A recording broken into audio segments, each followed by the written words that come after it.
morning and welcome sa aking munting channel. Dito na nga madidiscovery nito ngang si Aiden, Sandro at ito ngang si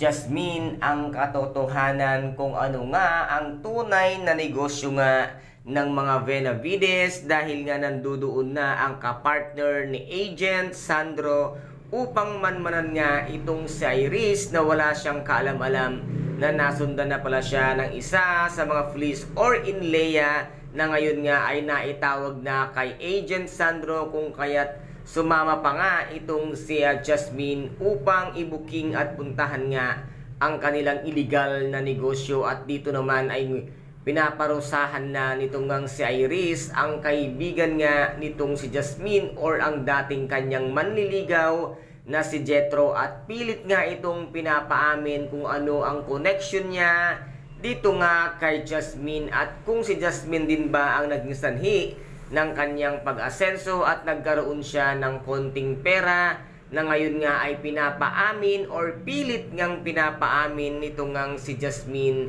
si Jetro na hindi naman niya mapaamin-amin at ngayon nga ay papunta na ito ngang si Agent Sandro at si Jasmine Flores kung saan nga naroroon itong si Iris. Dito na kaya malalaman at magkakabukingan ang lahat sa tunay na negosyo ng mga Benavides kung bakit nga ganoon ito kayaman dahil meron silang illegal na transaksyon at nagbebenta nga ng mga baril. Kaya guys, ito po ang ating pakaabangan dito nga sa Lavender Field. At kung nagustuhan po ninyo ang aking videos for today, paki-subscribe na lamang po ng aking channel, paki-like and share para maging update kayo sa lahat ng gagawin kong videos. Maraming salamat po. Ingat, God bless and